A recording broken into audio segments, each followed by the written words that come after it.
हम लोग बात कर रहे थे आपका अनुच्छेद 20 पे, और अब उसमें केवल एक बात रह गई है कि ये कहा है अनुच्छेद 20(3) में कि किसी अपराध के अभियुक्त व्यक्ति को अपने विरुद्ध साक्ष्य देने के लिए बाध्य नहीं किया जाएगा। तो दो तीन बातें बड़ी छोटी छोटी। सबसे पहली बात, अपराध का अभियुक्त व्यक्ति ये होता कब है?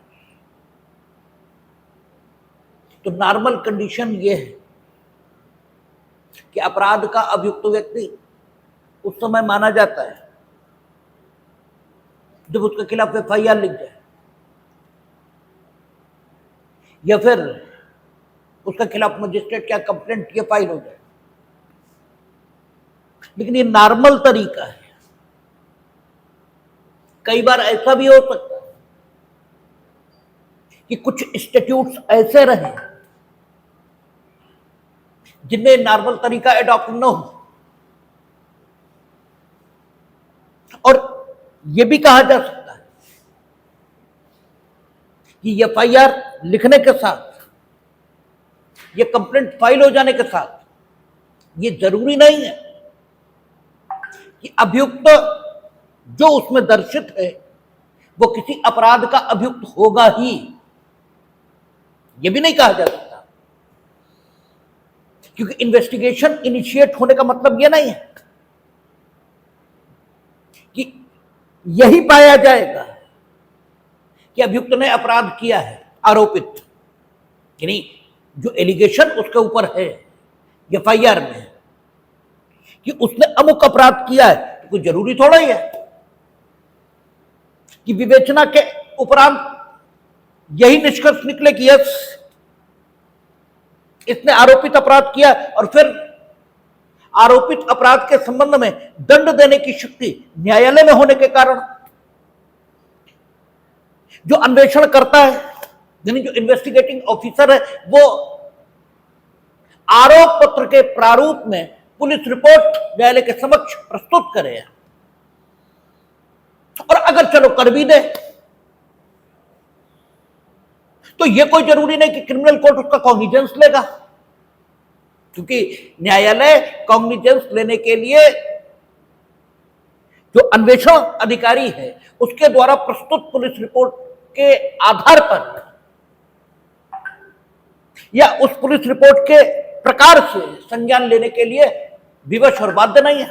ये हम लोग पढ़कर आए, BNSS CRPC सब जगह।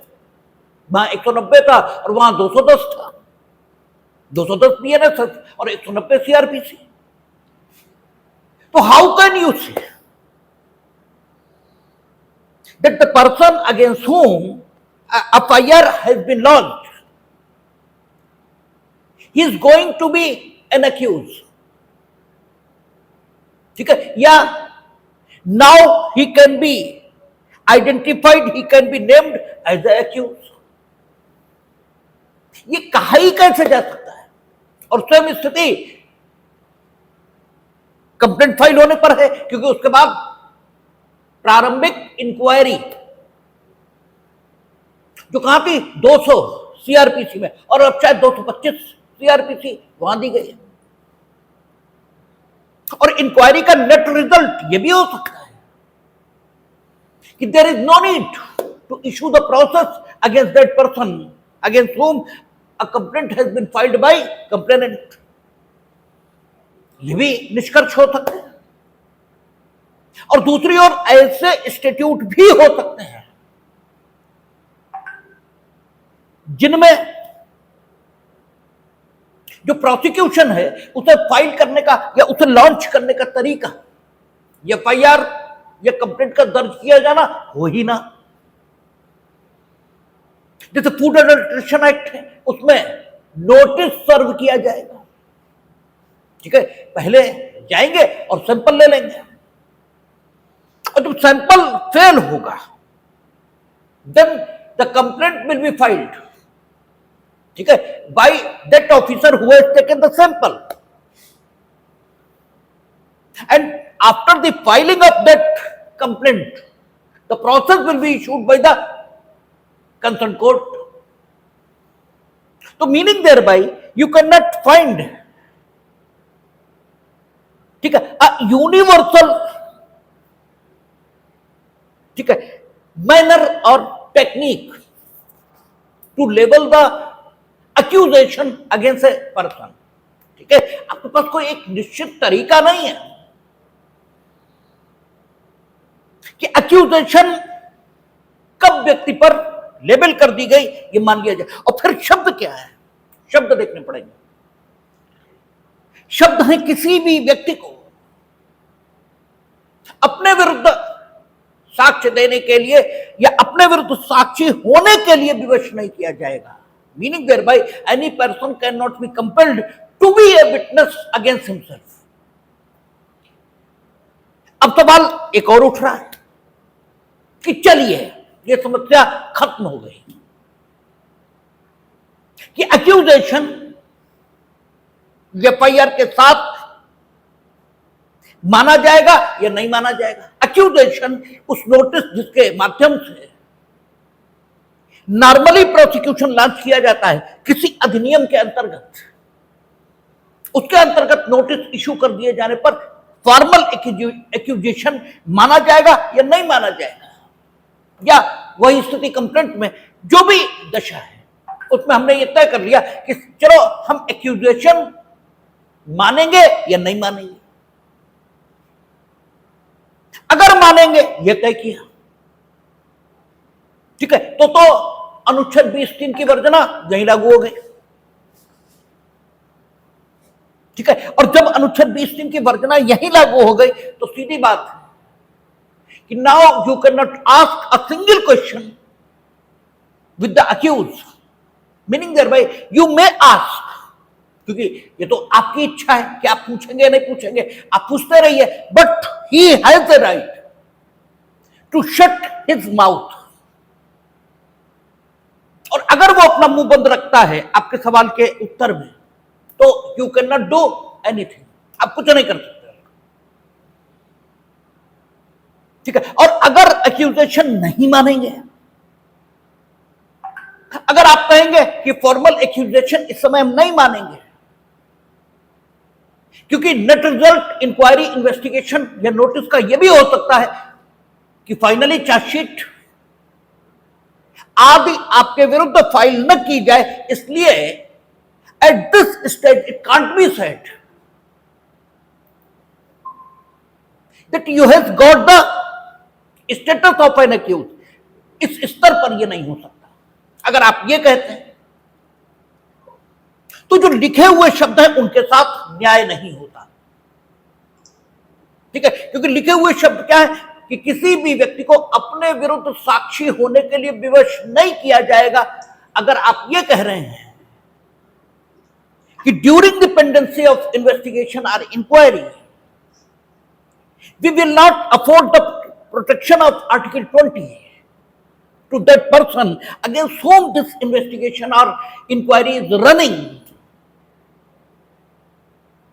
ठीक है, because there is no formal accusation at this time and you cannot say formally that the formal accusation will be launched against this person. At this stage you can say simply that formal accusation may be launched against that person.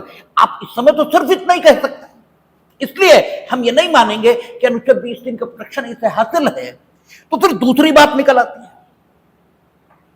एक तो बात यह निकल आती है कि मान लीजिए आपने इस समय उससे कुछ जबरदस्ती पूछ लिया और फॉर्मल एक्यूजेशन इस इंक्वायरी या इन्वेस्टिगेशन के बाद लॉन्च हुआ। ठीक है, चार्जशीट भी तो आ सकती है, प्रोसेस भी तो जारी हो सकता है, तब आप इस एविडेंस का उपयोग करेंगे और करेंगे तो 20(3) का कोई मतलब नहीं बचा। ठीक है, कम से कम उन लोगों के लिए तो नहीं ही बचा जिनके विरुद्ध फॉर्मल एक्यूजेशन आएगा, कम से कम उनके लिए कोई मतलब नहीं बचा और वे भी इस देश के नागरिक होंगे।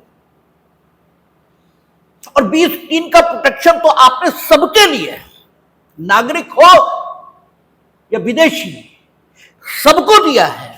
तो ऐसे व्यक्ति के जिसके संबंध में ये प्रोटेक्शन लागू नहीं होगा उसके फंडामेंटल राइट का वायलेशन होगा। और संविधान में इस ढंग की कोई सुविधा किसी को नहीं है,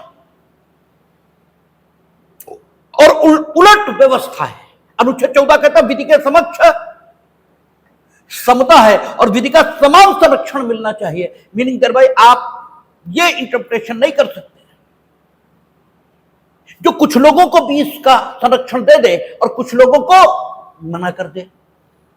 और फिर अगर आप ऐसा करते हैं, आप ये तर्क पकड़ते हैं कि फॉर्मल एक्यूजेशन चूंकि अभी नहीं है, इसलिए क्यों नहीं है? क्योंकि अभी सिर्फ एफआईआर है, अभी सिर्फ इंक्वायरी है, जिसका नेट रिजल्ट यह भी हो सकता है कि अभियुक्त के विरुद्ध फॉर्मल एक्यूजेशन ना आए। इस तर्क की बुनियाद पर अगर व्यक्ति को आप अनुच्छेद 20(3) का संरक्षण नहीं देंगे तो एक तरफ उन लोगों के मूल अधिकार का हनन होगा या हनन होने की संभावना होगी जिनके विरुद्ध एफआईआर या इंक्वायरी के बाद फॉर्मल एक्यूजेशन लॉन्च हो जाएगा।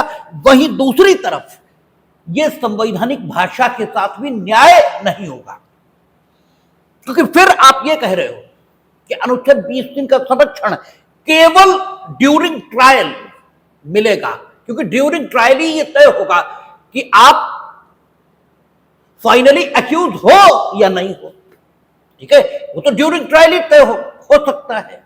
जब ट्रायल आपके खिलाफ शुरू हो जाए तब निर्विवाद रूप से यह कहा जा सकता है कि आप अक्यूज हो। उससे पहले विवाद की स्थिति है। तो अगर हम ये अर्थ ले लें कि फॉर्मल एक्यूजेशन सिर्फ तब हम मानेंगे जब निर्विवाद रूप से विचारण शुरू हो जाए और कोई भी व्यक्ति यह न कह सके कि फॉर्मल एक्यूजेशन नहीं है, तभी हम मानेंगे कि व्यक्ति अपराध का अभियुक्त हुआ और अब ड्यूरिंग ट्रायल हम उसे संरक्षण देंगे 20(3) का। तो एक दूसरी गड़बड़ पैदा होगी और वो संवैधानिक भाषा के साथ होगी, क्योंकि संवैधानिक भाषा क्या है? अब अपने को अपने विरुद्ध साक्षी होने के लिए उसे विवश नहीं किया जाएगा और न्यायालय में उसे साक्षी के रूप में उपसंजात किया जाएगा। अगर यह बात होती कि 20(3) केवल तब व्यक्ति को उपलब्ध होगा जब वो न्यायालय में अभियुक्त बन चुका होगा, तो फिर निश्चित रूप से अनुच्छेद 20(3) में जो शब्द होते वो ये होते कि टू बी ए विटनेस, ये नहीं to appear as a witness, ये शब्द होते कि व्यक्ति को अपने विरुद्ध साक्षी के तौर पर न्यायालय में उपसंजात होने के लिए विवश नहीं किया जाएगा। फिर शब्द ये होते। फ्रेमर्स ने जो शब्द उपयोग किया वो शब्द ये उपयोग किए कि any person can not be compelled to be a witness against himself. तो हमें इंटरप्रिटेशन जो शब्द लिखे हैं फ्रेमर्स ने उनकी भावना के मुताबिक देना है। अगर कोई इंटरप्रिटेशन ऐसा स्वीकार हो जाए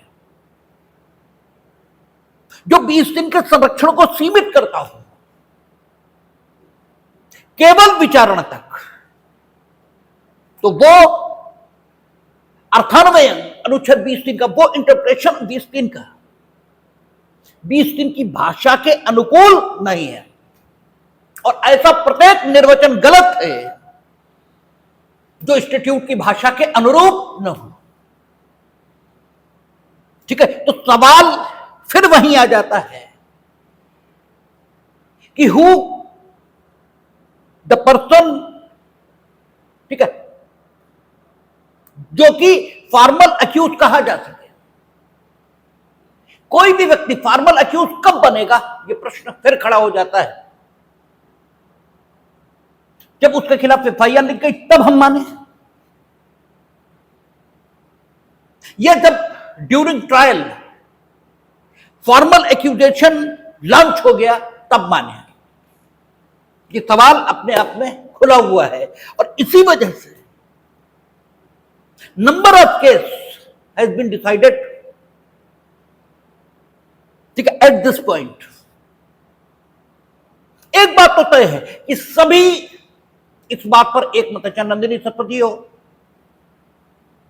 चाहे राजा नारायण लाल वर्सेस फिरोज शाह, ठीक है, मानिक फिरोज शाह मेहता, राजा नारायण लाल वर्सेस मानिक फिरोज शाह मेहता,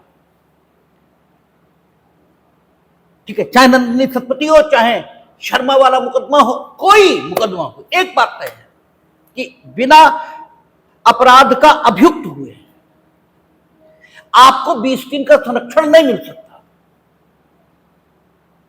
लेकिन समस्या बस यही है कि अपराध का अभियुक्त आपको माने कब, ठीक है, कब हम ये मान लें कि आप अपराध के अभियुक्त हो गए, ठीक है। इस प्रश्न का समाधान करने के लिए माननीय उच्चतम न्यायालय ने जो रास्ता सुझाया है, क्योंकि हमारा अगर वो रास्ता नहीं मिलेगा तो हमारा काम नहीं चल रहा। अगर आप ये कहेंगे किसी खिलाफ एफआईआर लिख गई तभी हम उसे फॉर्मली अक्यूज मान लेंगे, ठीक है, तो तर्क ये उठ जाएगा कि आपकी बात गलत है, क्योंकि फॉर्मली अक्यूज तो आप क्यों मान लेंगे। एफआईआर का जो अंतिम परिणाम है वो तो फाइनल रिपोर्ट इसमें भी आ सकता है। वो फॉर्मली अक्यूज है ये आप कैसे कह सकते हैं? आप सिर्फ अपनी सुविधा के मुताबिक आपने सीआरपीसी में लिख लिया कि वो अभियुक्त हो जाएगा, तो आप सीआरपीसी में कुछ भी लिख लो, वो कॉन्स्टिट्यूशन को तो ओवररूल नहीं कर सकता, ठीक है। तो संविधान में वर्णित शब्द उनके मुताबिक सीआरपीसी होगी, सीआरपीसी के मुताबिक संविधान नहीं होगा। तो आपके कहने से क्या होता है? आप कुछ भी लिख लो। वही स्थिति इंक्वायरी की है, इंक्वायरी में आपने लिख दिया वो अभियुक्त, तो अभियुक्त हो तो नहीं जाएगा, अभियुक्त तो तब होगा जब प्रोसेस जारी करोगे। इससे क्या मतलब हुआ? तो तर्क इस लाइन में चलना शुरू कर देता है। अब आप उलट दो बात, आपको चलो एफआईआर के साथ हम फॉर्मल एक्यूज नहीं मानेंगे, तो फिर 20 दिन का संरक्षण उपलब्ध नहीं, तो तुम उससे मार मार के कन्फेशन करा लोगे, और बाद में मान लीजिए चार्जशीट आ गई, मान लीजिए आपने प्रोसेस जारी कर दिया, तो फिर वो सारा एविडेंस उसके खिलाफ उपयोग करोगे, तो फिर फायदा क्या रहा 20 दिन के संरक्षण का? ये तो सब एक हाथ दे और एक हाथ ले, ये तो कोई मतलब ही नहीं बचा, ठीक है। फिर अगर आप ऐसा कहते हो कि हम सब फॉर्मल एक्यूज तभी मानेंगे तो चार्जशीट आ जाए, यानी एफआईआर लिखने के साथ हम उसे फॉर्मल एक्यूज नहीं मानेंगे, तो आपका जो कहना है ये according to the language of the article 20 subsection 3 ये भी गलत है, क्योंकि 20 दिन में करा कि अपने विरुद्ध साक्षी होने के लिए, और अगर आप ये कह रहे हो कि हम केवल न्यायालय उसमें अभियुक्त की संस्थिति में व्यक्ति की उपस्थिति हो जाने के उपरांत ही उसे अभियुक्त मानेंगे, तब तो उसे जब बुलाया जाएगा तब तो अभियुक्त के रूप में बुलाया जाएगा, और फिर उस दशा के में अगर 20 दिन का संरक्षण देना होता तो निश्चित तौर पर 20 दिन में यह लिखा होता कि किसी भी व्यक्ति को अपने विरुद्ध साक्षी के रूप में उपसंजात होने के लिए विवश नहीं किया जाएगा, फिर ये शब्द नहीं होते। तो आखिर सही स्थिति क्या है कि व्यक्ति को अपराध का अभियुक्त कब माने हैं? इस विषय पर फिर हमें अधिकृत व्याख्याकार उसी की ओर देखना पड़ेगा, क्योंकि फिर अधिकृत व्याख्याकार ही बता सकता है कि what is the appropriate meaning of those words which are used by the framers in article 20 subsection 3, like, ठीक है, nobody will be compelled to be a witness against himself, ठीक है, the acceptant person, ठीक है, जो कि अपराध का अभियुक्त है, उसे कभी भी अपने विरुद्ध साक्षी होने के लिए विवश नहीं किया जाएगा। तो अपराध के अभियुक्त व्यक्ति, इस शब्द का क्या अर्थ है, ठीक है, किसे हम अपराध का अभियुक्त माने, इसे जानने के लिए फिर अधिकृत व्याख्याकार उसी की ओर देखना पड़ेगा। तो माननीय उच्चतम न्यायालय ने इस संबंध में जो रास्ता सुझाया, इस विषय पर तो सारी अथॉरिटीज में उन्होंने, जितनी अथॉरिटीज, चाहे नंदिनी सतपथी हो, चाहे एमपी शर्मा वो मुकदमा हो, चाहे राजा नारायण लाल हो, और चाहे करतार सिंह स्टेट ऑफ पंजाब, यही मुख्य मुकदमे हैं, चाहे काठी कालू अवगढ़ हो, कोई भी हो, सब में एक बात तय मानी कि नहीं, अपराध का अभियुक्त, इसी को संरक्षण मिलेगा। लेकिन अपराध का अभियुक्त है कौन? इस विषय पर जब बात शुरू हुई तो माननीय उच्चतम न्यायालय ने कहा कि अपराध का अभियुक्त जानने के लिए हमें जो प्रोसीडिंग्स चलती है उनकी ओर ध्यान देना होगा। जो नॉर्मल लाइफ है, नॉर्मल लाइफ में भी है, आपको यह पता होता है कि अगर आपको किसी ने बुलाया है तो किस रूप में बुलाया है, जो बुलाने का प्रकार है वही अपने में तय कर देता है कि आपको दोषी के तौर पर बुलाया गया है या आपसे मात्र पूछताछ के लिए बुलाया गया। ठीक है, उन्होंने यही कहा, यही तरीका आप वहां अपनाएंगे। उन्होंने कहा 3 प्रकार के इंस्टीट्यूट हो सकते हैं, कि 3 प्रकार की कार्रवाइयां व्यक्तियों के विरुद्ध चल सकती हैं। एक कि नॉर्मली जब वो कार्रवाइयां शुरू होती हैं व्यक्ति के विरुद्ध, तो उनका अंत एक्यूजेशन में ही होता है नॉर्मली। ठीक है, सामान्य ढंग से, क्योंकि आप दुनिया को देखकर ही कोई ठीक अर्थान्वयन कर सकते हो, आप हवा में ठीक अर्थान्वयन नहीं कर सकते, उनका देखना पड़ेगा। सबसे पहली चीज कि आप समाज में देखें तो आपको कार्रवाइयां दिखाई देंगी, जिन कार्रवाइयों का अंत सामान्य तौर पर अभियोजन में होता है। और वे कार्रवाइयां कौन सी? इन्वेस्टिगेशन। जैसे एफआईआर लिखती है तो आप देखेंगे अगर 100 एफआईआर लिखेगी तो 90 का अंक काय में होगा? पुलिस रिपोर्ट आरोप पत्र के प्रकार में प्रेषित किए जाने से। केवल 10 ऐसी होंगी जिनमें आरोप पत्र से भिन्न प्रारूप में पुलिस रिपोर्ट न्यायालय को प्रस्तुत होती है। और 100 में 90 की दशा ये, और वे 90 जब न्यायालय जाती हैं तो उन 90 पुलिस रिपोर्टों को अगर हम एक वर्ग मान लें, ठीक है ना, तो उन 90 को 100% ठीक है के रूप में कंसीडर किया जाएगा। और फिर उन 90% जिस 100% वर्ग का निर्माण करेंगे या जिस वर्ग का निर्माण करेंगी, उस वर्ग में से 99% इस पर न्यायालय द्वारा संज्ञान कर ही लिया जाता है। शायद 1% हमने सिर्फ इसलिए छोड़ दिया क्योंकि 1% तो ऐसा होता ही है कि संज्ञान न हो, लेकिन 99% बल्कि 99.9% ये कहें तो ज्यादा ठीक। बीइंग एडवोकेट हमारा अनुभव है कि जितनी पुलिस रिपोर्ट आती है चार्जशीट के प्रारूप में,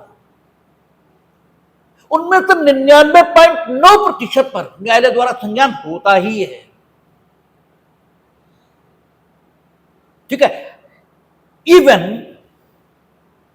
जो 10% पुलिस रिपोर्ट आरोप पत्र से भिन्न प्रारूप यानी अंतिम आख्या के प्रारूप में न्यायालय भेजी जाती, उनमें से भी 1% पर न्यायालय संज्ञान पुलिस रिपोर्ट के रूप में कर लेता है, जिसे करने के लिए वो 190 या 210 के मुताबिक सशक्त है।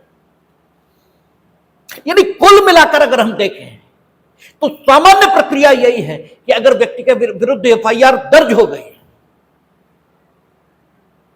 तो 99% मामलों में उसे अभियुक्त के तौर पर मामले के विचारण को सहन करना ही होगा। सही स्थिति ये, और लगभग यही स्थिति तब है जब मजिस्ट्रेट के सामने कंप्लेंट फाइल होती है,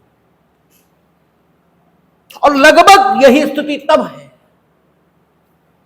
जब किसी अधिनियम में कार्रवाई व्यक्ति के विरुद्ध शुरू करने के लिए एफआईआर या कंप्लेंट से भिन्न रास्ता अपनाया जाता है, अर्थात उसे नोटिस वगैरह दिया जाता है, तो न्यायालय ने इस तथ्य को बिना ओवरलुक किए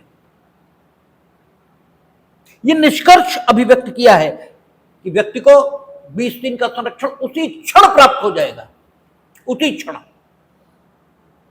जिस क्षण उसके विरुद्ध formal accusation in the form of lodging of FIR, filing of the complaint, issuance of the notice,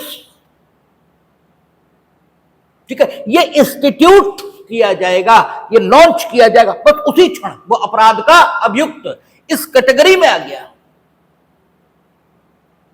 और अपराध के अभियुक्त व्यक्ति की कैटेगरी में आ जाने के कारण ही विल बी इंटाइटल्ड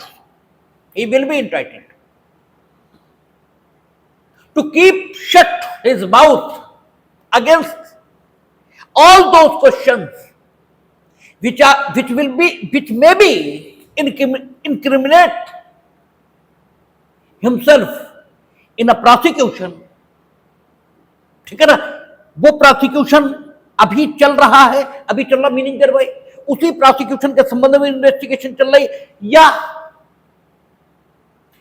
वो प्रोसिक्यूशन जिसमें इस उत्तर के आधार पर उसे प्रोसिक्यूट किया जा सकता है वो अभी नहीं चल रहा, उसके विरुद्ध अभी इन्वेस्टिगेशन, ठीक है, उस प्रोसिक्यूशन के लिए नहीं चल रही, लेकिन भविष्य में इस उत्तर के आधार पर चल सकती है। तो ऐसे सभी बातों के लिए वो अपने मुंह को बंद रखने का अधिकारी हो जाता है, ठीक है, क्योंकि उसके अगेंस्ट फॉर्मल एक्यूजेशन एफआईआर या कंप्लेंट या नोटिस की सूरत में आ चुका है। और नॉर्मली प्रोसीजर ये है कि ये स्थिति पैदा होने पर उसे न्यायालय में अभियुक्त की संस्थिति में संबंधित मामले को फेस करना ही होता है, ठीक है ना। तो सुरक्षित तरीका ये है कि ये सही है कि एफआईआर या कंप्लेंट इसके फाइल होने के साथ ही निश्चितता के साथ यह नहीं कहा जा सकता कि फॉर्मल एक्यूजेशन व्यक्ति के विरुद्ध आ गया है, लेकिन सामान्य अनुभव यही है और सामान्य अनुभव के साथ जाना सुरक्षित है। इसलिए यह कहना ज्यादा ठीक है कि जैसे ही व्यक्ति के विरुद्ध एफआईआर दर्ज हुई या उसके विरुद्ध कंप्लेंट फाइल हुई मजिस्ट्रेट के यहां, ये कोई ऐसी कार्रवाई हुई है जिसका अंत सामान्य तौर पर अभियोजन के रूप में होता है, वो कार्रवाई जैसे ही व्यक्ति के विरुद्ध शुरू होती है वो अभियुक्त की संस्थिति धारित कर लेता है, उसे अभियुक्त का स्टेटस मिल जाता है और 20 दिन का संरक्षण उसे हासिल हो जाता है। क्योंकि इस सुरक्षित अर्थान्वयन को अगर हम स्वीकार कर लेंगे तो हो सकता है 10-5% व्यक्तियों को कुछ अनड्यू सुविधा, ठीक है, कुछ ऐसी सुविधा जो उन्हें नहीं मिलनी चाहिए मिल जाए, लेकिन ऐसा अर्थान्वयन स्वीकार करने से 90% लोगों की सुरक्षा यह संभव हो सकेगी और उनके द्वारा कॉन्स्टिट्यूशनल राइट्स का इस्तेमाल यह संभव हो सकेगा। हाँ ठीक है, 10-5% को हो सकता वो सुरक्षा और सुविधाएं मिल जाए जिन्हें असम्यक कहा जा सकता है, लेकिन उन सुविधाओं के मिल जाने से भी कोई नुकसान नहीं होगा। क्यों? इसलिए क्योंकि अगर उसने संबंधित अपराध किया है और अन्वेषण करता ठीक से अन्वेषण करेगा तो उनके विरुद्ध सबूत पा ही लेगा, ठीक है, और पा ही लेगा तो डेफिनेटली अगर ठीक से देखें तो कोई नुकसान नहीं हुआ। लेकिन अगर हम ये अर्थान्वयन स्वीकार कर लेंगे कि फॉर्मल एक्यूजेशन एफआईआर के साथ नहीं होता तब फिर लंबा नुकसान होगा और वो कॉन्स्टिट्यूशनल भाषा के साथ भी न्याय नहीं होगा। इसलिए नंदिनी सतपथी, इसमें पहली बार कोर्ट ने यह मत व्यक्त किया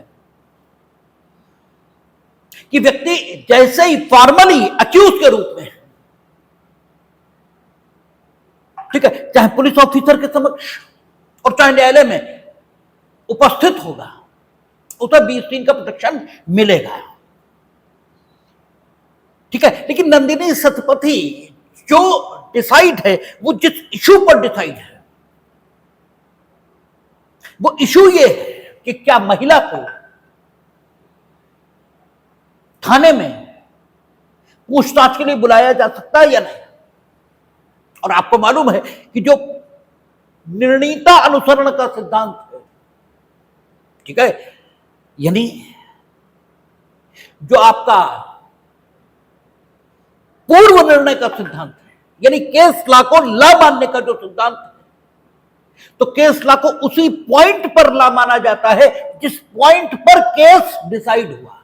हर केस में एक निश्चित पॉइंट होता है, एक निश्चित बिंदु होता है, उस बिंदु पर ही डिसीजन देना होता है। और उस बिंदु पर डिसीजन देते समय न्यायालय बहुत सारी बातें कहता है। जैसे इस समय हम आपको जो समझा रहे हैं वो केवल इतनी बात कर रहे हैं कि अपराध का अभियुक्त कौन, और अपराध का अभियुक्त कौन इस बात को बताते हुए बहुत सारी बातें कह रहे हैं।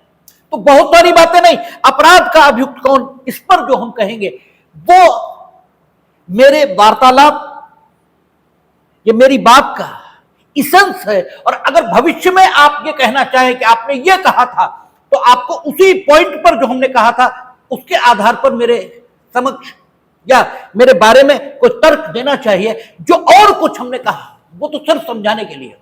यही इश्यू नंदिनी सतपथी में था। नंदिनी सतपथी आपको मालूम है उड़ीसा की मुख्यमंत्री थी, भ्रष्टाचार के आरोप थे, ठीक है, पूछताछ के लिए थाने में बुलाया गया था। और धारा 160 सीआरपीसी, जो अब 160 बीएनएसएस तो नहीं है, लेकिन किसी और शिक्षण के रूप में, ठीक है, 160 है, तो मेरा ख्याल 183 में 164 है पुराना, ठीक है। तो ऐसे ही 183 नीचे आ जाओ, गिनते रहो, तो वहां पे आपको वही लिखा मिल जाएगा। 161 में 180, आप मान लो 179 बीएनएसएस, ठीक है। तो जो वर्तमान में 179 बीएनएसएस है और पहले 160 सीआरपीसी थी, वो ये कहती थी कि महिला को थाने में सूर्यास्त के बाद नहीं बुलाया जा सकता। तो नंदिनी सतपथी जो डिसाइड है वो इस इशू पर डिसाइड है कि नंदिनी सतपथी को थाने बुलाया जाना गलत था, सही था इस पर। लेकिन उसमें जस्टिस कृष्णा अय्यर ने इस विषय पर विस्तार से मत व्यक्त किया कि अपराध का अभियुक्त व्यक्ति कब माना जाए, ठीक है ना, एफआईआर लिखते ही माना जाए या न्यायालय में जब उसका विचारणा शुरू हो तब माना जाए। और ये जो शब्द लिखे हैं कि उसे बाध्य नहीं किया जाएगा, तो ये बाध्य नहीं किया जाएगा, इन शब्दों के आधार पर व्यक्ति के विरुद्ध क्या क्या नहीं किया जा सकता, इस विषय पर जस्टिस कृष्णा अय्यर ने अपना मत व्यक्त किया था। उन्होंने कहा था कि बाध्य सिर्फ व्यक्ति को मारपीट से ही नहीं किया जाता, बल्कि ऐसे भी बाध्य किया जा सकता कि उसे सोने मत दो, उसमें वातावरण का दबाव डालो। वातावरण का दबाव, जैसे उसके माँ बाप बुला लिए, उसे डरा रहे हैं। आप बहुत सारे पिक्चर्स में देखेंगे वो क्या करते हैं कि इन्वेस्टिगेटिंग एजेंसी, उन्होंने कई सारे लोग बैठा ले और एक इंस्पेक्टर आया, तड़ तड़ तड़ उन्होंने चारों लोगों को मार दिया और उनसे कहा कि हम आप बताओ, तुम बता रहे हो नहीं बता रहे हो, ठीक है। और बाद में पता लगा कि 4 लोगों को मारा था, मारा नहीं था वास्तव में, वो सिर्फ नाटक था। लेकिन ये एटमॉस्फेरिक प्रेशर है जो आपने व्यक्ति पर क्रिएट कर दिया और फिर वो अपनी जान बचाने के लिए कुछ भी कहेगा। तो जस्टिस कृष्णा अय्यर ने इस मुकदमे में यह मत भी व्यक्त किया था कि ये जो कहा है कि आप बाध्य नहीं करेंगे, तो बाध्य न करने में बहुत सारी चीजें शामिल हो सकती, ये भी उन्होंने कहा था। लेकिन ये सारी बातें क्या थी? इतरोक्ति। इतरोक्ति उसे कहते हैं जब किसी एक इशू को डिसाइड करते समय न्यायालय बहुत कुछ कह देता है। यानी जस्टिस कृष्णा अय्यर ने यह बताया नंदिनी सतपथी में कि अपराध का अभियुक्त कौन, 20-3 के प्रयोजनों से। लेकिन नंदिनी सतपथी में जो कुछ बताया गया, उन्होंने यह भी बताया कि कंपल्सन या ड्यूरेस यह बाध्यता जिसका जिक्र भी इस सीन में हुआ,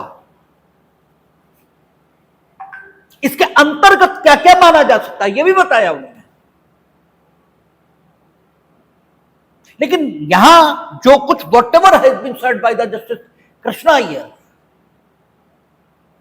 ठीक है, वो सारा का सारा क्या था, इतरोक्त, यानी वो इशू नहीं था। उसमें इशू तो यह था कि नंदिनी सतपथी की गिरफ्तारी वैध है या अवैध, इसको डिसाइड करते हुए उन्होंने बहुत सारी बातें कह दी। और आप जानते हैं इतरोक्त यानी जो बहुत सारी बातें किसी इशू को डिसाइड करते हुए कह दी जाती है, उन्हें कानून की दुनिया में इतरोक्त इस नाम से जाना जाता है। और इतरोक्ति के रूप में न्यायालय जो कुछ कहता है उसमें बाध्यकारी बल नहीं होता,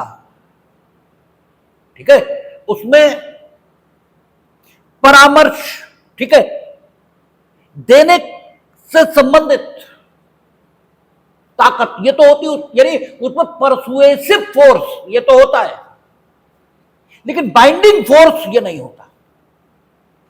इसलिए नंदिनी सतपथी में जो कुछ कहा वो बाध्यता निर्मित नहीं करता, वो फाइनली इस इश्यू को डिसाइड नहीं करता कि अक्यूज कौन, अपराध का अभियुक्त कौन, इस इश्यू को फाइनली डिसाइड नहीं करता है। इसलिए ये इश्यू जस का तस खुला रह गया। अब हमें डिसाइड करना है कि आखिर फॉर्मली अक्यूज कब माने हम, ठीक है। अगला मुकदमा जब आया, और एक चीज खूब नोट कर लें कि Nandini Satpathy, it is the first case in which the court has said that the accused person will have the right, ठीक है, टू कॉल हिज लायर,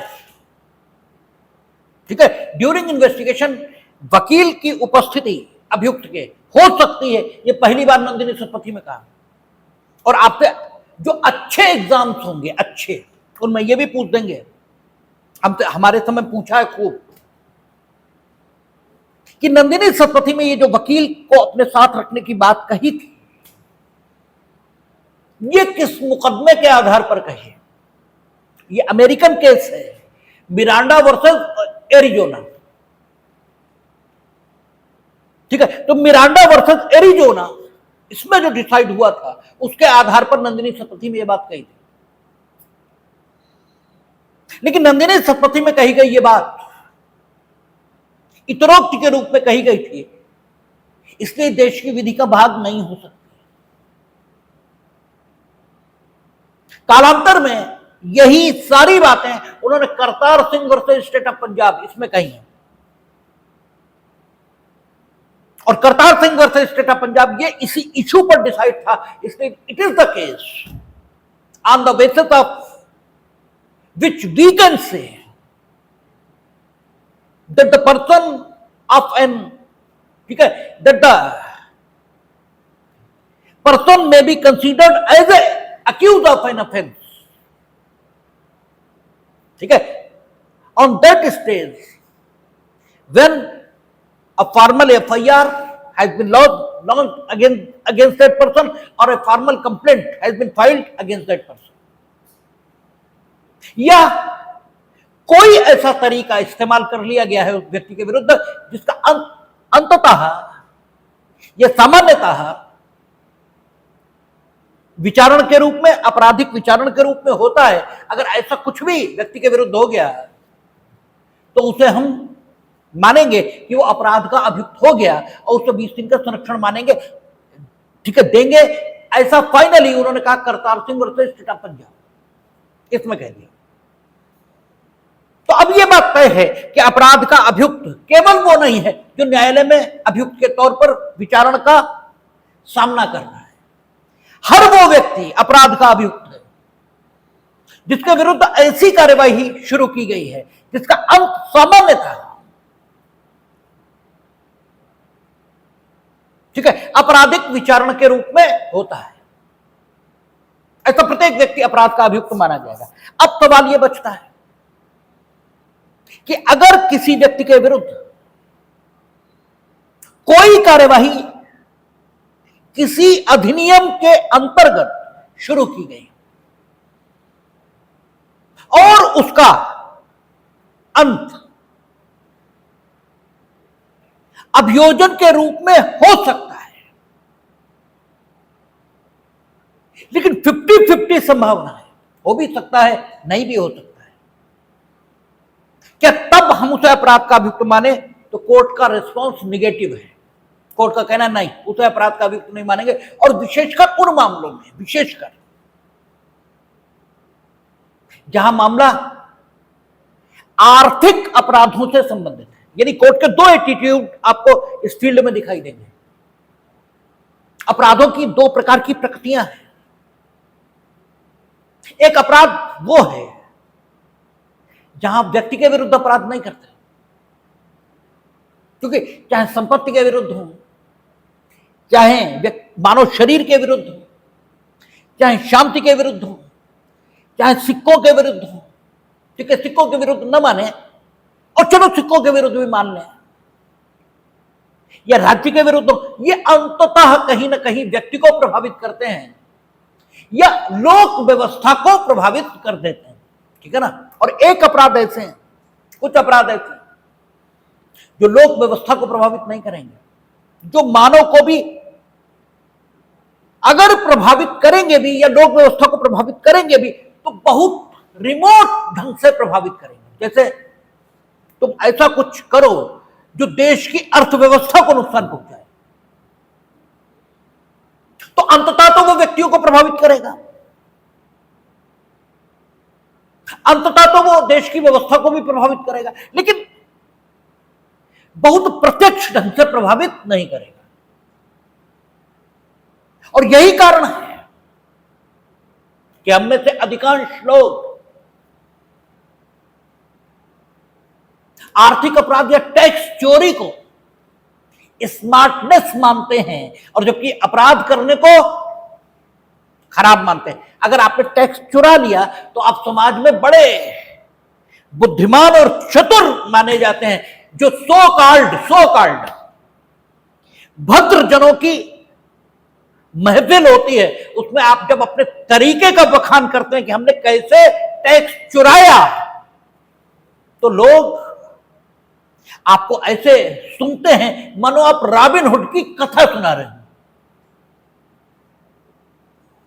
और अगर आपने अपराध वे किए जो व्यक्ति को प्रत्यक्ष तुरंत प्रभावित करते हैं, तो थोड़ा आपको गिरी नजर आते, बहुत नहीं, तो थोड़ा बहुत आपके बारे में अच्छा लोग फील नहीं करते,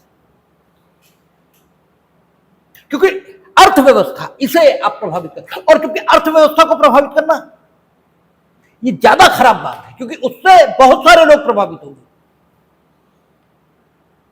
जो भी टैक्स लगेगा वो सरकार अपने घर नहीं ले जाती, हालांकि भारत में यही मूर्खतापूर्ण सोच प्रचलन में है।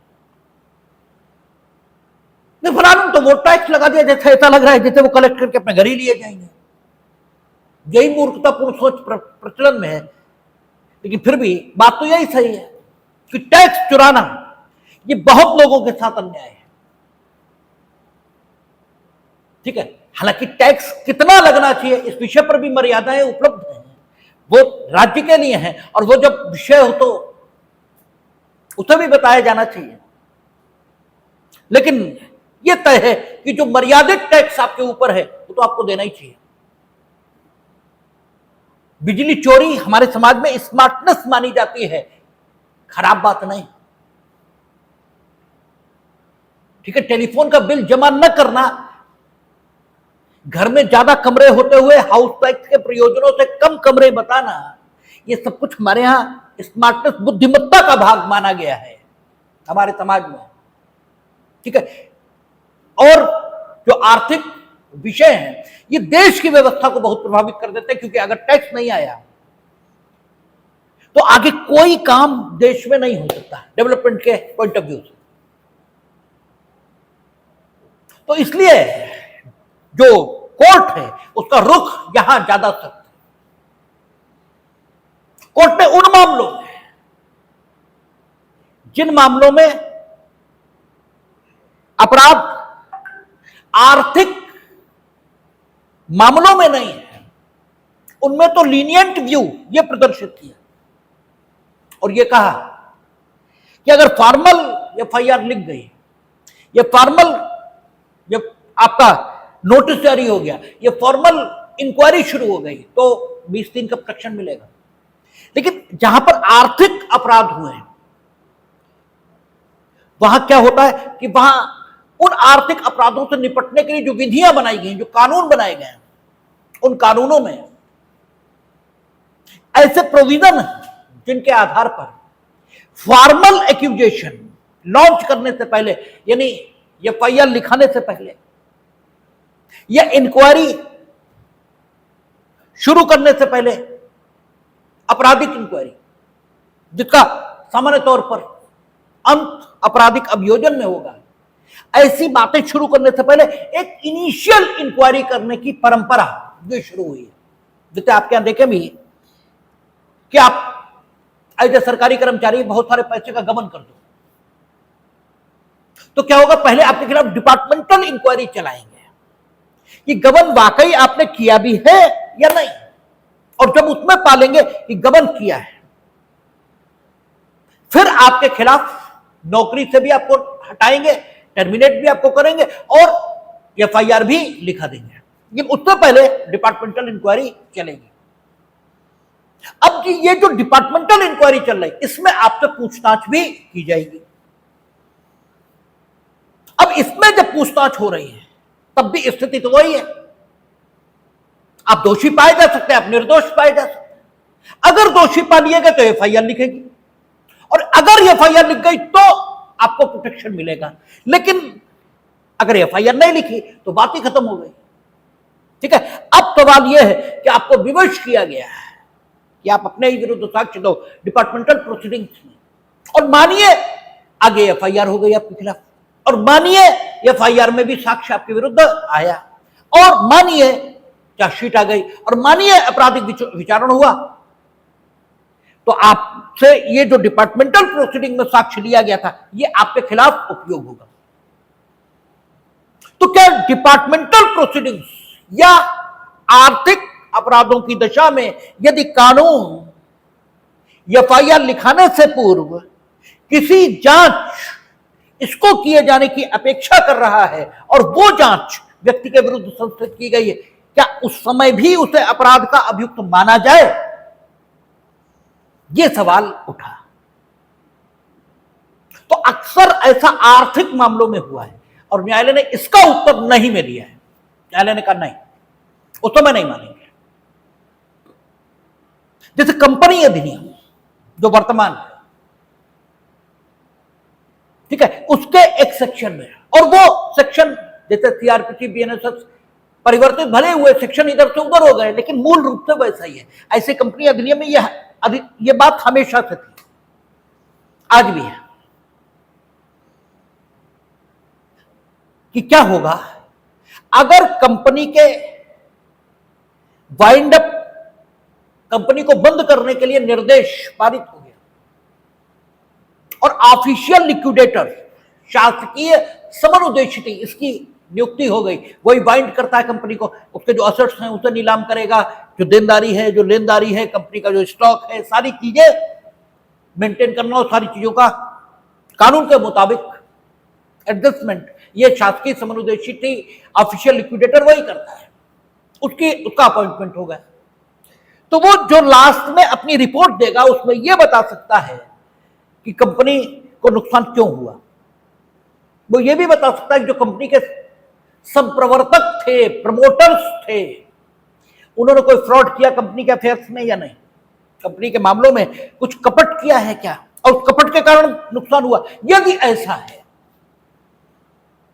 तो उसकी रिपोर्ट के आधार पर उच्च न्यायालय कंपनी के प्रमोटर्स को, कंपनी के संप्रवर्तकों को अपने समक्ष आहूत करेगा और उन्हें प्रश्नों के उत्तर देने के लिए विवश करेगा, उनसे प्रश्न पूछेगा, और फिर अगर उच्च न्यायालय को लगता है कि नहीं बात तो ठीक है, गड़बड़ हो सकता है, तो क्या होगा, उनके विरुद्ध एफआईआर दर्ज करने का निर्देश हुआ, और फिर एफआईआर दर्ज होगी और फिर एफआईआर दर्ज हुई तब तो बात आई गई फॉर्मल एक्यूजेशन है। लेकिन यह जो पहले चला, जो उच्च न्यायालय के समक्ष उपस्थित होना है और उत्तर देने ही देने हैं, इसके संबंध में ये प्रश्न उठाए गए कि साहब यहां पर हमें प्रोटेक्शन है और उच्च न्यायालय द्वारा पूछे गए प्रश्नों का उत्तर न देने के लिए हम अधिकृत हैं, क्योंकि इसका अंत फॉर्मल एक्यूजेशन में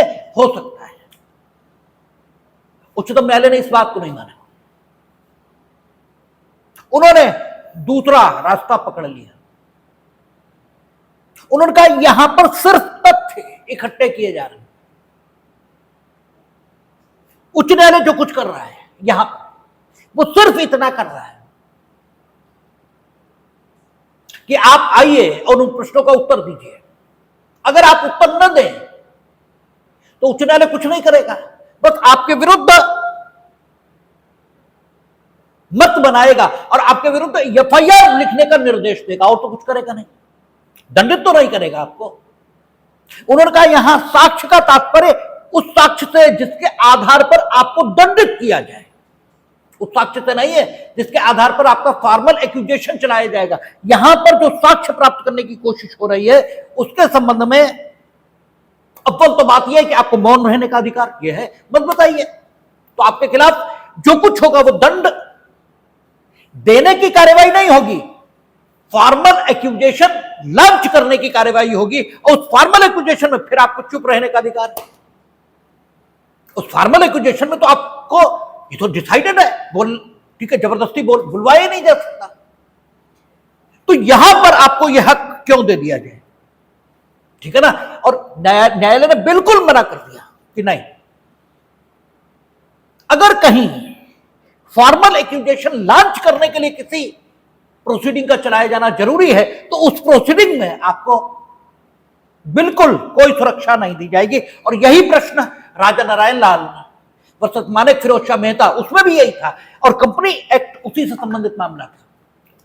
कंपनी अब फॉर्मल ऑफिशियल लिक्विडेटर को यह दिया, उस समय इंस्पेक्टर वो रिपोर्ट करता था, केंद्र सरकार आदेश दे सकती थी इंस्पेक्टर को कि किसी कंपनी के कामकाज की जांच करें, और अगर वो रिपोर्ट देता था कि फ्रॉड हो रहा है कंपनी के साथ, उसके प्रमोटर्स कर रहे हैं, तो फिर फॉर्मल एक्यूजेशन लॉन्च किया जा सकता। तो स्थिति यह आई कि जब इंस्पेक्टर ने कंपनी के प्रमोटर्स को बुलाया अपने समक्ष और अपने प्रश्नों का उत्तर देने के लिए कहा, तब इस बुलावे के विरुद्ध वे अनुच्छेद 20(3) के आधार पर सुप्रीम कोर्ट गए। सुप्रीम कोर्ट ने मना कर दिया, उन्होंने बिल्कुल गलत। पहली बात तो आप चुप रहिए, आप मत दीजिए उत्तर। कितना कहा आप उत्तर दें, उत्तर न देने पर आपके विरुद्ध कार्यवाही हो सकती है, ये ठीक है, ये उत्तर न देने के लिए जस्टिफिकेशन ये तो नहीं हो सकता। आप चुप रहिए, हां आपको चुप रहने के आधार पर दंड दिया जा रहा हो तब ठीक है, तब गलत बात है, तब आपको बोलने के लिए इस ढंग से मजबूर नहीं किया जा सकता।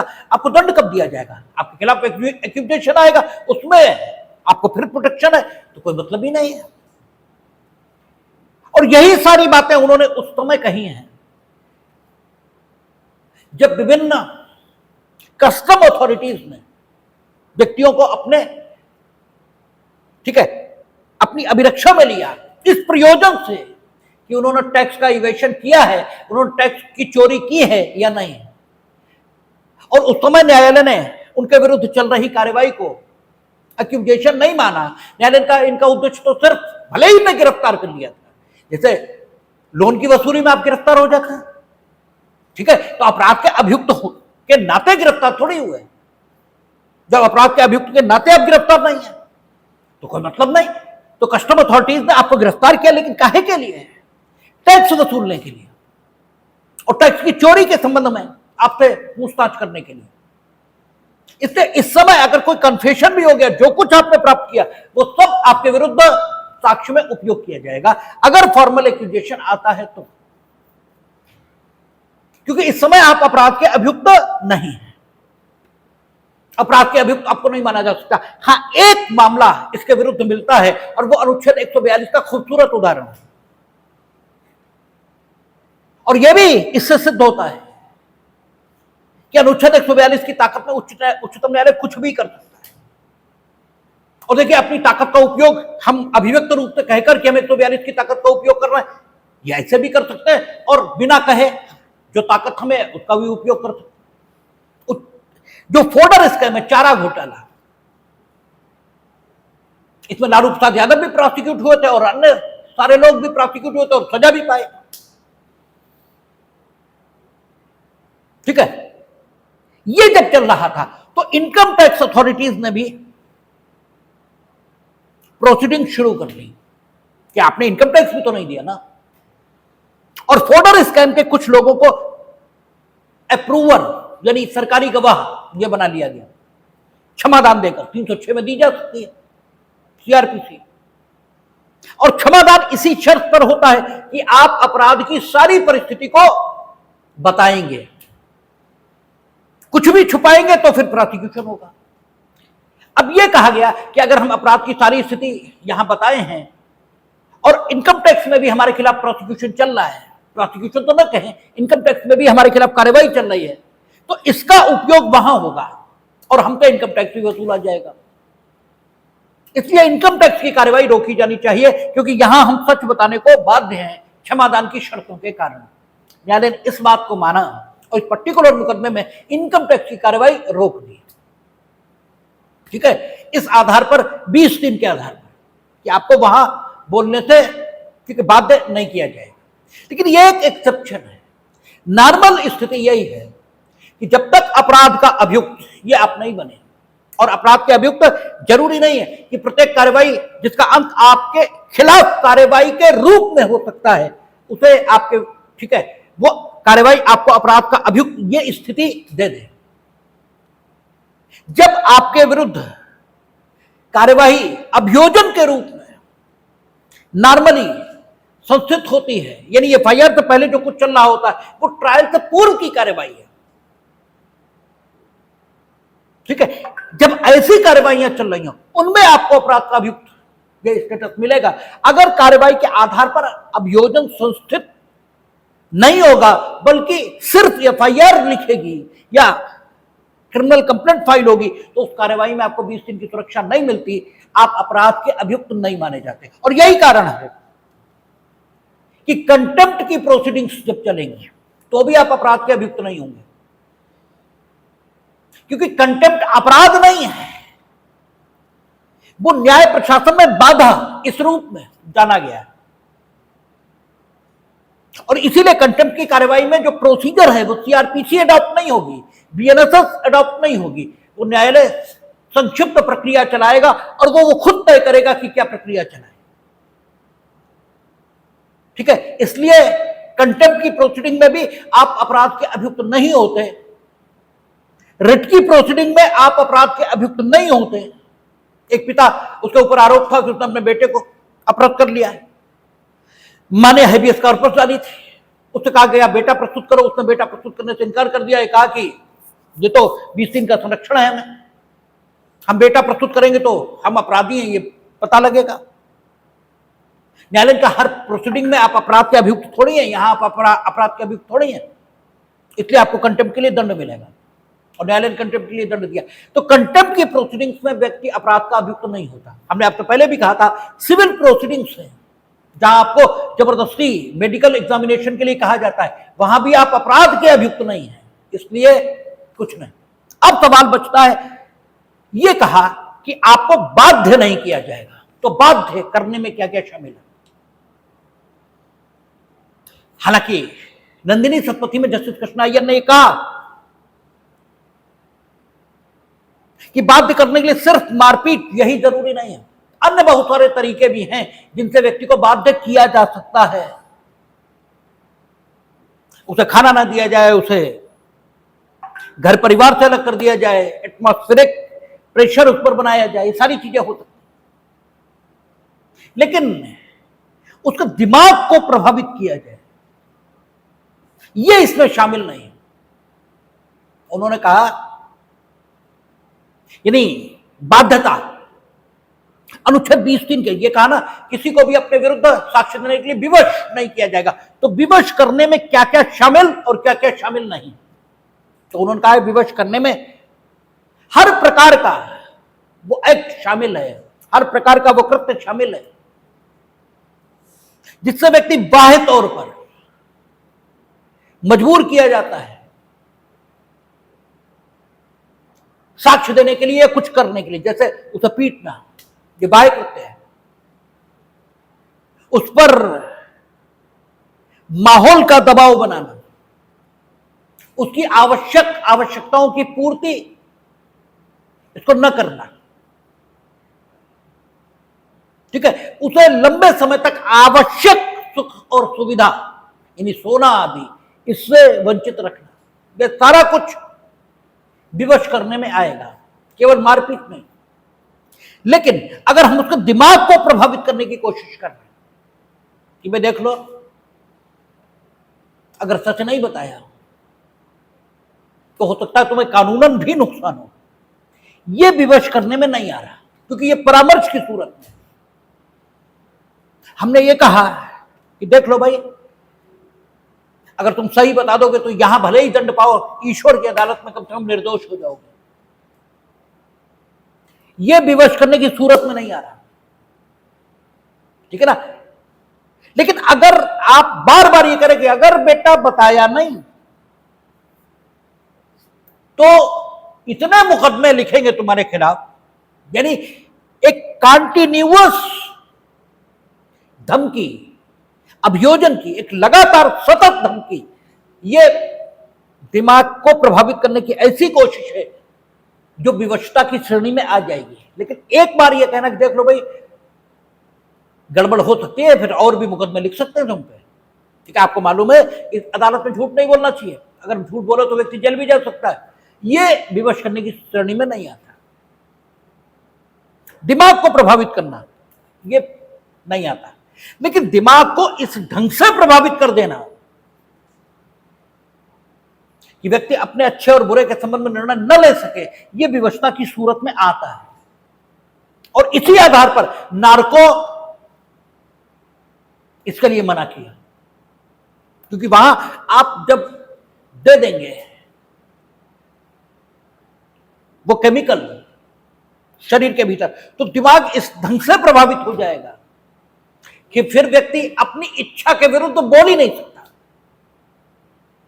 ठीक है, सॉरी, अपनी इच्छा के मुताबिक बोल ही नहीं सकता। जबकि 20(3) उसे अधिकार देता है, वो अपराध का अभियुक्त है तो तुम्हें कुछ ना बताए, भले ही वो उसने किया है सब कुछ, तब भी ना बताए, यह हक उसे देता है, ठीक है ना।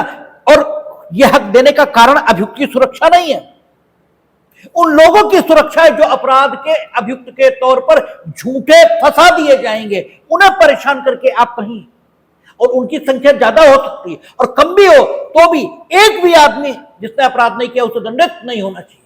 इसलिए उसकी सुरक्षा के लिए, उस एक आदमी की सुरक्षा के लिए इन 1000 लोगों को सुरक्षा दे दी गई कि अगर अपराध के अभियुक्त हैं, भले ही आपने किया भी हो तो भी हम आपसे कुछ नहीं पूछेंगे, हम अपने आप साक्ष्य लाकर देंगे और आपको दंडित कराएंगे, ठीक है ना। तो पर्पस तो निर्दोष व्यक्ति की सुरक्षा है, इसलिए नार्को नहीं, ठीक है ना। यानी विवशता के अंतर्गत मस्तिष्क को प्रभावित करना नहीं आता, लेकिन मस्तिष्क को इस ढंग से प्रभावित करना आता है कि जो मस्तिष्क को एक विशेष तरीके से सोचने पर मजबूर कर दे, ऐसा प्रभावित करना आता है। यह अनुच्छेद 20(3) कंप्लीट हो गया।